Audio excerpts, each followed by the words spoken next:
1 Timotius pukul 1:15 1 Timotius pukul 1:15, inilah perkataan yang dapat dipercaya yang patut diterima sepenuhnya, Kristus Yesus datang ke dunia untuk menyelamatkan orang berdosa. 1 Timotius pukul 1:15 orang akan berpikir bahwa mudah untuk menyelamatkan orang berdosa hanya dengan mengampuni mereka. Tapi itu tidak akan memuaskan sifat hukum Allah. Keadilan harus dipenuhi agar orang berdosa dapat diperdamaikan dengan Allah. Tetapi Allah dengan murah hati menyediakan korban untuk menebus dosa. Ini adalah kasih, bukan karena kita mengasihi Allah, tetapi bahwa Dia mengasihi kita dan mengutus putranya sebagai kurban penebusan bagi dosa-dosa kita. 1 Yohanes pukul 4:10 1 Yohanes pukul 4:10 Karya pendamaian Kristus karena Kristus mati sekali untuk selamanya untuk dosa, yang benar untuk yang tidak benar, untuk membawa Anda kepada Allah. 1 Petrus pukul 3:18 Tapi bagaimana penebusan itu bekerja? Bagaimanapun juga, Kristus dibunuh sebagai korban yang tidak bersalah di tangan orang-orang fasik.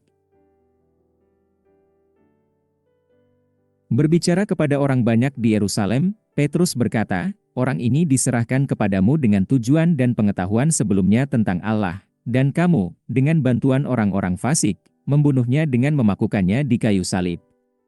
Kisah Para Rasul pukul 2:23 Jika kematian Kristus adalah kehendak Allah dan membawa begitu banyak kebaikan, lalu mengapa mereka yang melakukannya dihukum sebagai orang fasik karena melakukannya?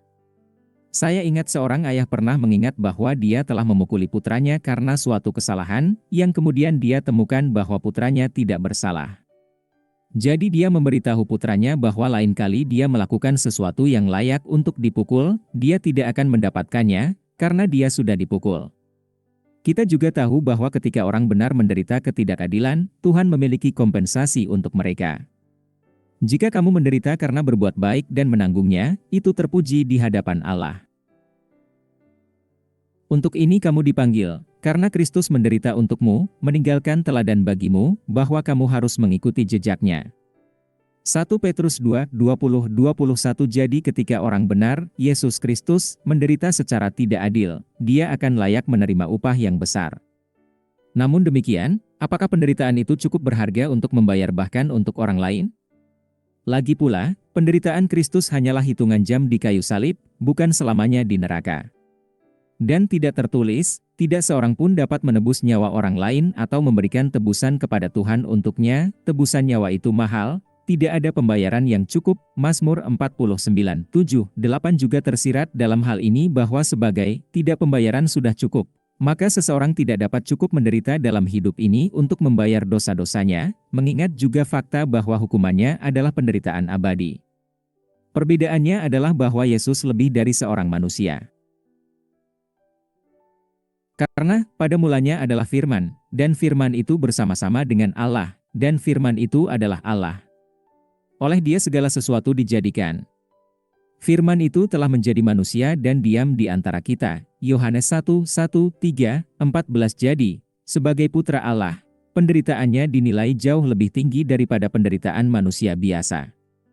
Pertanyaan diskusi mengapa Tuhan tidak mengampuni dosa saja sebagaimana Dia memerintahkan kita untuk saling mengampuni tanpa menuntut keadilan dipuaskan?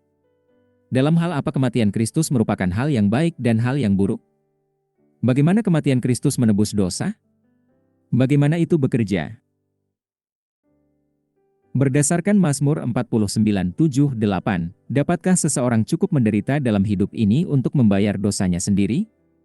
Dan juga dalam terang ayat ini, bagaimana kematian Kristus dapat membayar dosa orang lain?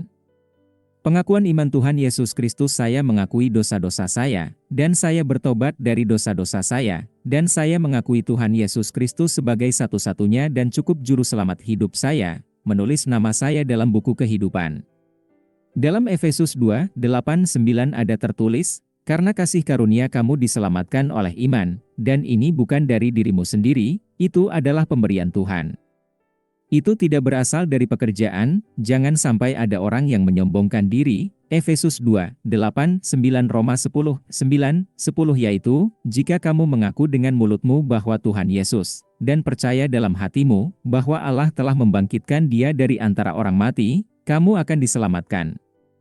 Karena dengan hati orang percaya kepada kebenaran, dan dengan mulut orang mengaku kepada keselamatan. Roma 10:9-10